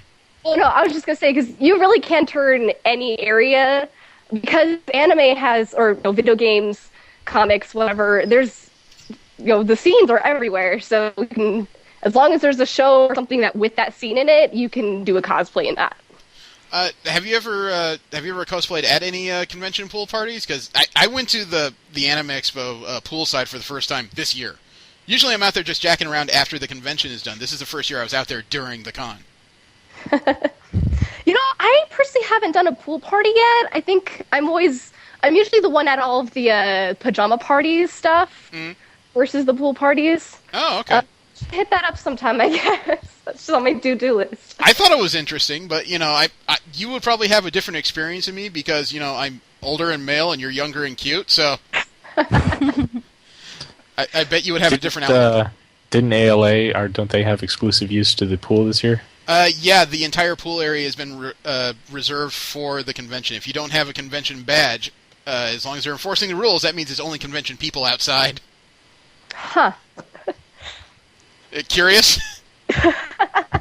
Well, I think that would make me as a cosplayer feel a little better about going to the pool. The only problem is it's an outdoor unheated pool in January. Oh. Yeah, no swimming. No, there's swimming. There's even somebody recruiting for mermaids this year. Oh. Damn. Easy, dude. No, I'm just thinking about jumping into that water. Oh, okay. You gave that sound. I'm just like, man, you're getting a cyber boner here. That's bothering me. No, I'm just thinking that's going to be cold. Yeah, we get to staff at that in 7 weeks. Enjoy yourselves. Now, I'm glad you're such a free individual when it comes to yourself. It doesn't sound like you have a lot of body image issues. Well, I wouldn't say that, but I think that I'm comfortable enough that because the fact that it's cosplay, I'm going to be this other random character, and it's just something that I like to do, that I've just never let it, like, maybe while I'm putting the cosplay on, I'll be like, oh, maybe I have a zit somewhere, or like, oh, there's like some extra flab I forgot to do, like, to work out today or whatever. But once I'm actually in the cosplay and like out walking around, or role playing around with some friends, like, I think I just forget about that and I actually enjoy myself. So, actually, do you have any fitness tips for people? I know that's a big deal lately. I found that as long as I don't go to the gym or anything like that. I just generally do either when I first wake up, or actually more commonly when I'm about to go to bed. Just kind of do push-ups and sit-ups, just the basic stuff like that.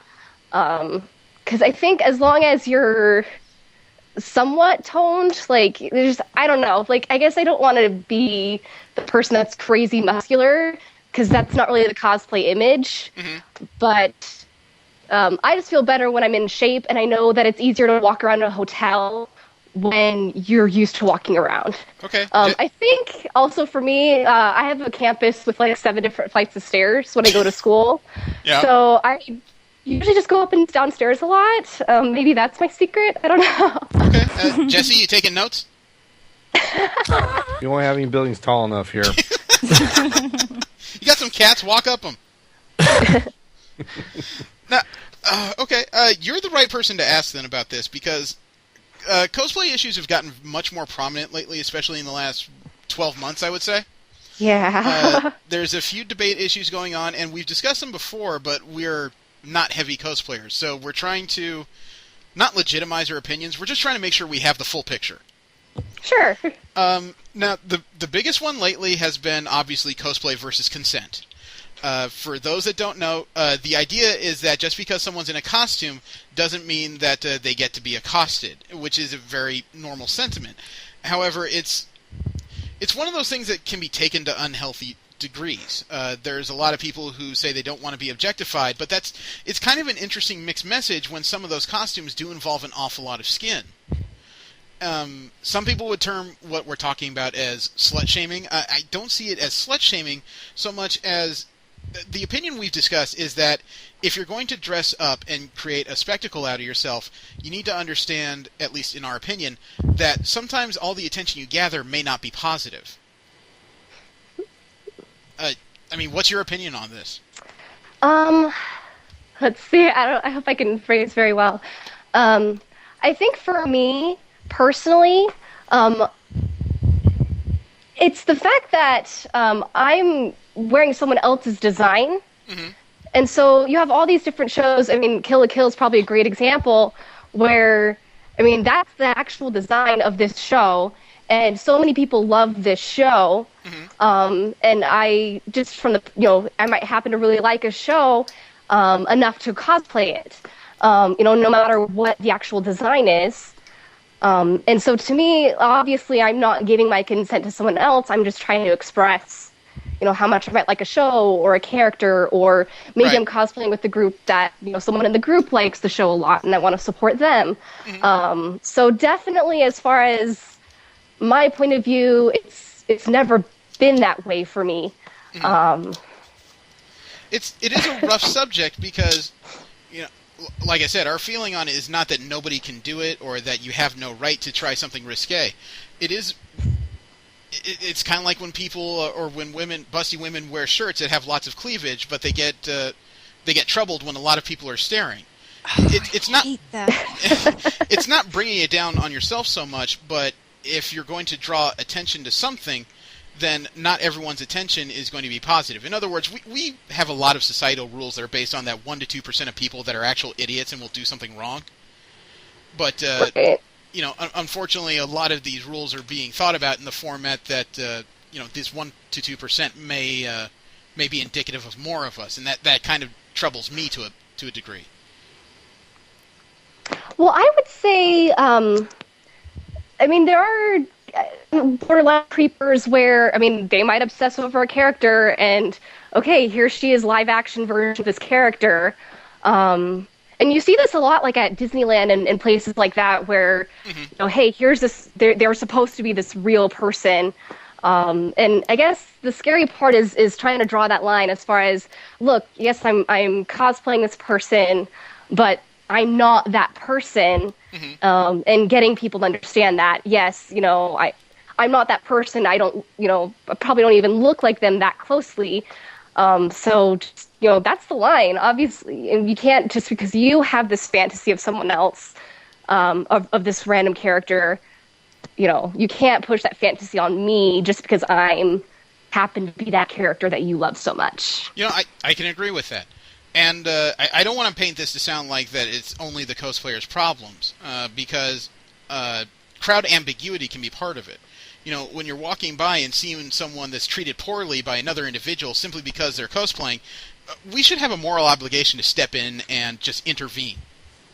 Definitely. You know, not start a fist fight, not throw the person out, but at least step in and say, stop it. Crowd ambiguity, I think, is a big problem in this issue. A good example of that would be what we talked about, what was it, about 3 or 4 weeks ago with the man banter people? Yeah. Carolyn, are you familiar with that issue? I have heard of this, yes. Yeah. I guess we should have a quick refresher. At New York Comic Con, there was somebody who offered to interview a cosplayer who was, I don't think it was Black Cat, but I don't remember what costume she was wearing. As soon as the videographer he brought with him turned on the camera, he basically stared at her chest and asked her how hard it was to put her tits in that costume. It was Power Girl. Power Girl, thank you. So the exchange was short. She basically told him to go F himself, and these people purposefully hid the symbols of their gear so that they couldn't be identified initially. Thankfully, they were identified later because not only did they do this to other people at New York Comic Con, the guy in charge was stupid enough to leave his card with one of them. He was identified as Mike Babchick, an executive producer for Sirius ESPN Radio out of New York. He's doing this online show called Man Banter, which is unabashedly, misogynistic and male-oriented. But at the same time, there were other people around who, the cosplayer said, saw what was going on, but really didn't step in. And that's part of the tragedy. Yeah. You guys can agree or disagree as you want. I think it's sad that as a community, we're not actually helping. Yeah, well, honestly, I'm just still pissed off at the fact. I hate that type of humor, and it just doesn't help at all. Yeah, it's kind of sad. But while on the same subject, Carolyn, I gotta ask, when do you think sexiness in cosplay gives way to attention seeking? Ooh, I would say you can kind of tell when you go to a convention. At least, I don't know, maybe just because I've been around it so much, I feel like I can tell when I see someone dressed up. Maybe they have some, skimpy version of, Pikachu or whatever. And they're literally in this, like, I'll see them, like, oh yeah, whatever, go to some panel, eat lunch, come back, and they're still standing there in the same spot. And to me, if you're really at that convention just to get your pictures taken that way, and there's nothing wrong with that, but to me, that's where the line is. Because at that point, I don't know, I feel like you're not actually trying to role play the character or, at least, play around and be like, hey, I'm this character. It's more, I'm just going to stand here and look cute in front of people. Actually, your description of that reminds me of a hooker.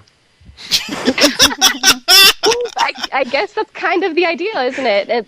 But Come on, baby, I'll show you my Thunder Shock. Sorry. No, I still don't mean that necessarily they're giving their consent. That's still not where that's definitely not where the line is there. But as far as someone trying to just show off, and maybe they really do, they really like the way their body is, and they just want to show off. And cosplay is, I guess, a way to do that. But I feel like those people just don't have the same drive as someone like me who's just been in it longer for, actually wanting to build and for craftsmanship reasons and, exchanging ideas and the passion of the show versus just, hey, I look really great, which is awesome, but that's really kind of where it ends. Well, I think you've drawn an interesting line because often the cosplay consent debate has to do with the visuals. Obviously how much leg or how much ab or whatever is showing. You've actually drawn the line to more or less a person's activity. Yeah, that's a good way to summarize that. I've never heard that argument before, but I do find it interesting, and I'm forced to agree. I've never actually thought about it in that format before. But as somebody who takes more photos and stands around in costume, I have noticed a few people that have stayed at certain points. I just didn't know what to make of them.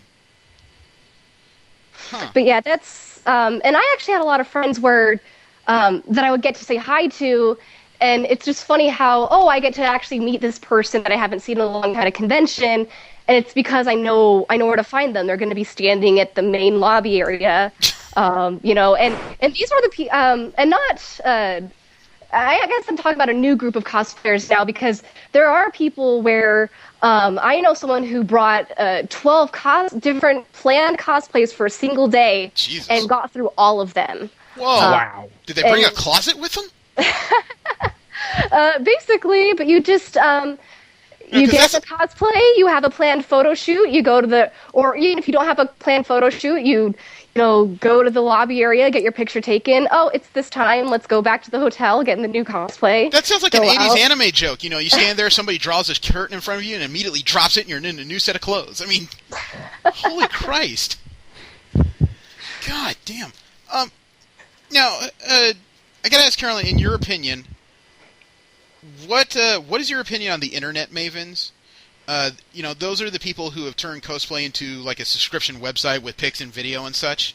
It's kind of a new thing that's really cropped up in the last, I'd say, 24 months. Yeah, and I'm actually not too familiar with. I have heard of that, and I mean I guess I don't know too much about it to have a real opinion, but it is interesting to me how someone can have all these different cosplays in their closet and then maybe actually do some legitimate filming. Mm-hmm. I know recently, like things like CMVs have started getting bigger. Just people actually trying to do live action role play with their cosplays. Get some fangirl dreams come true type stuff. Right. That sounds like something you could find in the back of the Yellow Pages. But I guess if you have, if there's a fan base for something, and especially with how the internet has, it's a lot easier to, stream videos and so forth. So to me, I'm not surprised that this is the direction we're going.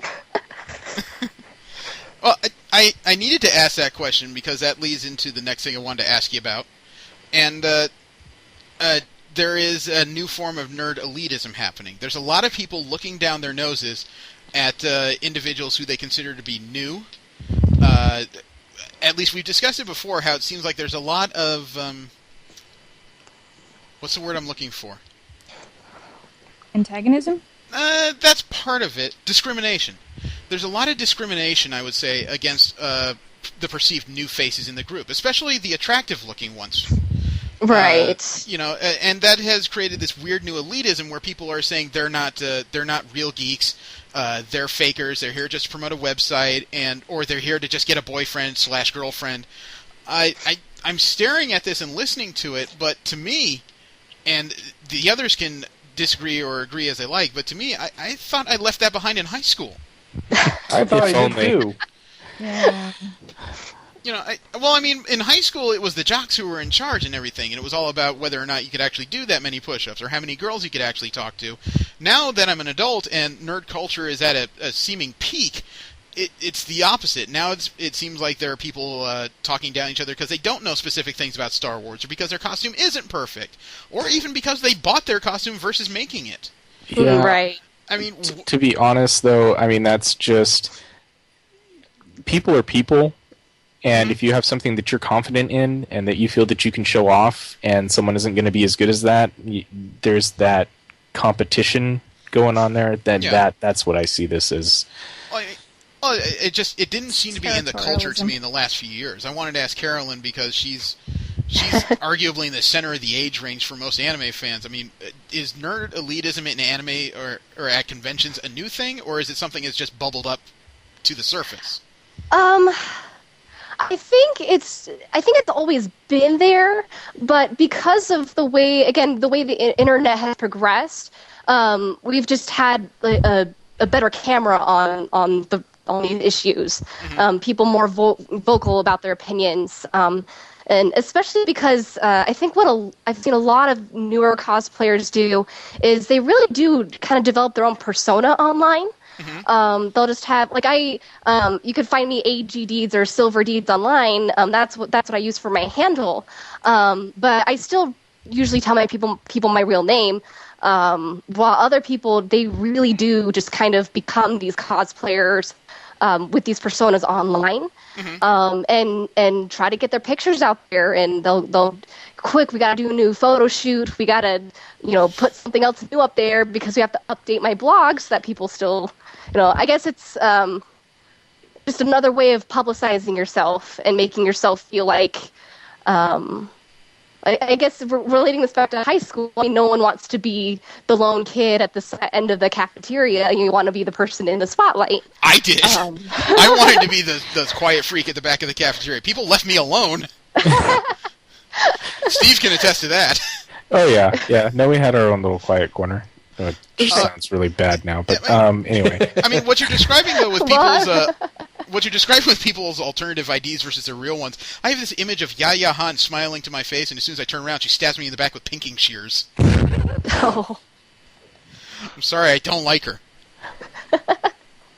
Actually, I'm not sorry, I just don't like her.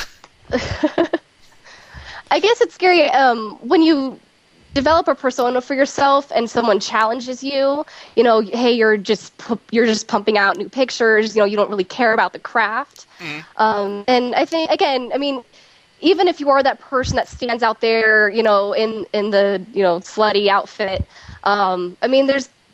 you're not just going to do that for no reason. If you are getting some kind of, you feel good feelings about that, you don't want anyone to shoot that down. I think that's where the fight is coming from. I think that's part of it. I think part of it has to do with self-image issues. I am... You know me, Carolyn. I'm a chunky person. I am not slender, but when I see other people in interesting cosplays, I don't look at them and go, that bastard better get fat quick. I look at him and just go, I should probably work on something. It does seem like a lot of the people calling him fake geeks, though, there are some personal image issues that are cropping up, and instead they just feel like tearing this other person down. Their worries can be founded. They could really be somebody there just to quickly promote a website by making an appearance, but that can't always be the case. Right. Well, and even if they are just there to quickly promote a website, who died and made any one of us, the cosplay god, and you can't dress up in order to do anything like that. This has been going on forever. Yeah, that's a valid point. Well, and to me, it's more promotion anyway. Lots of people, there's, hit and miss feelings when Heroes of Cosplay came out, but at least you're getting more understanding. I remember, back in my older days of cosplaying, having to over and over again explain what cosplay even was to people. And now I don't think I've even had to do that for at least a couple years now, maybe. Well, you might still have to, because if they're basing their entire knowledge in Heroes of Cosplay, they're going to look at you and go, so you're one of those prima donna idiots that whines about everything, aren't you? Well, I guess so. But at least people can visualize, I don't just have to say, it's like Halloween only, for, any time, But now I guess it's more of a... more specifying the genre of cosplay, because I think there is a difference. You'll see cosplayers, at New York Comic Con, doing Marvel or DC, and I have a different feeling whenever I'm with that group of people versus when I'm at a very small, tight, local anime convention where whatever the latest series is kind of the big thing, and the new series kind of just pops up in different fads, Okay, you got me curious. What is the difference between those groups? Well, I think whenever I've done or looked at comic book characters, those designs have kind of been around for a very long time, even though they kind of morph a little bit as, the next, comic comes out. And so I feel like the characters themselves, there's more of a background for that versus with anime, especially because you'll have different fads. The joke this year at Expo kind of felt like it was, Attack on Titans everywhere. Whereas I remember the very first convention I went to, you'd have Inuyasha and people just yelling "Sit Boy" every other word. So I think I've felt more mutation as far as what's being cosplayed, whereas it seems to be the same type of characters, and there's more structure to it at a comic book convention to me. Wow, didn't we just voice that sentiment like 2 weeks ago? Yeah. It's amazing that from a cosplay standpoint is similar to our standpoint of just, I don't know, I get the feeling that you feel like it's a little more laid back at a comic book convention compared to the anime conventions, a little more high energy. Yes, especially because to me it's usually the anime conventions where you have the people with 12 costumes in one day trying to get through all of them, and there's all these different photo shoots versus and I haven't been to that many just comic book conventions, but really for that one I only feel the need to really do just one and be fine. Okay, that's fair enough. Man, I feel like I've gotten a little more insight on all this. I feel better. I mean, well, being a light cosplayer, there is a little bit of a sense of being on the outside looking in. I was just trying to get a better handle on the totality of the culture. Sure. Well, and I'm just one person. I mean, you're just one person that pretends to be 6 every weekend. But I guess because I started off, off on the East Coast and kind of migrated over towards the West. Mm-hmm. But even in the last decade, I know conventions themselves have kind of changed since then. Yes. So I know there's a lot of things I'm probably missing, just because I haven't revisited a lot of the East Coast cons that I used to go to. So it would be interesting to revisit one and actually feel how different it might be. Okay. What are your latest haunts? You mean from this year or plans for next year? Plans for next year. I'm going to assume this year's pretty well done. Right. Well, I am hoping to hit up ALA. I am still looking for kind of rides, but I really love to hit that one up. I'm also trying to plan to revisit Katsucon for the first time in maybe 5 or so years. Mm-hmm. I have some friends that live in that area that just moved there. And also, I'm trying to hit up TechOshoCon, which is in Pittsburgh, Pennsylvania. That was my home con for probably 5 years or so. Okay. So I'm trying to revisit that one. I don't quite have the latter half of the year planned out yet. Mm-hmm. For sure, you'll always see me at Anime Bonsai, because that's currently my backyard con in Utah. Okay. So I'll probably be there again this year. I have some friends trying to get me to go to MetroCon in Florida, so you might see me there. I'm surprised that someone hasn't tried to get you up to SakuraCon in Washington. That would practically be a hop and a skip for you. Yeah, that is on my list, because I do have some cousins that live up in Seattle, and I actually haven't been to Seattle before, or I haven't really been to Washington in general before. Mm-hmm. So I know it's going to happen inevitably. I think when I do end up going, it's going to be more of a longer trip. Okay. So I don't know. We'll see. Hopefully, maybe not next year, but the year after that, I can hit up SakuraCon. Well, let us know if you're going to Anime Los Angeles, because 3 of us are actually staffing there.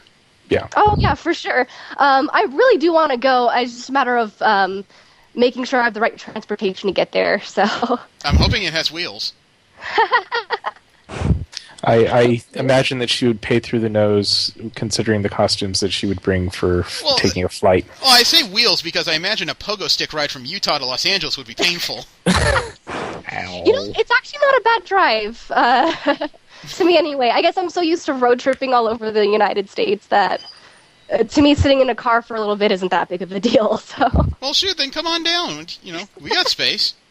Yeah. Well, as soon as I secure a ride, I am talking to a friend who is going. I just don't know if she'll have room. So. Do you mean in the car or at the hotel? Oh no, in the car. Oh, okay. If they're both friends, they're probably both cosplaying, and that's a lot of space. That's true. Well, a lot of it will depend on your plans. I do try to actually legitimately plan my cosplays with transportation in mind. That's probably wise. So with your cosplay plans, it would be okay. I have a car with 5 seats, and there's 8 costumes, so there's room for me. Well, surprisingly, I have a lot of cosplay stuff that I'll just put in a 1-gallon Ziploc bag, and just label it that way. You can actually fit a lot of different cosplay stuff just in like a backpack or something. It's usually only when you're going, full scale armor, or we have large props, or it's usually the props that get me. I was just gonna say, I think we're a little prejudiced by the Tower of Zaku that we had that one year. Although Carolyn is so prolific, I can imagine her being that person that opens up the suitcase, everything springs out, and just puts itself away. Let's just say that you don't want to be in the hotel room during the convention when everything's outside of the suitcase. She walks in dressed as an elf, lifts her hand, suddenly her clothes fly off, and like a whole new set jumps on. She suddenly dresses up as Ranma and just walks out the door without a word. If only it were that easy. If only. If weight loss was that easy, we'd all be skinny. Okay, Carolyn, I wanted to thank you for coming by. Is there any place else on the internet they can find you? Well, I'm all over the place. Unfortunately, I'm more of a lurker online. But you can message me, I'll answer. You'll usually find me either on DeviantArt or Tumblr, where you can find me as AG Deeds. I know my cosplay account in AC Paradise is Silver Deeds. So just search for one or the other, you'll find me. All right. Well, I want to thank you very much for coming by. We are still trying to nail down what's happening next week. We either have another interview or we're going to talk Agents of S.H.I.E.L.D. Right. So, yeah, I know you guys are relatively up on that, and there won't be much of a problem trying to get caught up. But I will let you know as soon as I'm sure. I sent an email to the next person that we're supposed to interview with, and hopefully I'll hear back from him before too long. I think that is about it. I want to thank you guys for stopping by and invite you to roll with us again next week. I am Jeremy. Steve? Jesse? And V. Thank you very much. Oh my goodness. After all the trouble we've had on Skype, I'm so glad that actually went through. Yeah. No kidding. I was so worried. I was like, I hope it doesn't go in and out on me or something. Well, that's okay. For some reason, I felt like asking in the middle, Carolyn, are you doing this interview in costume?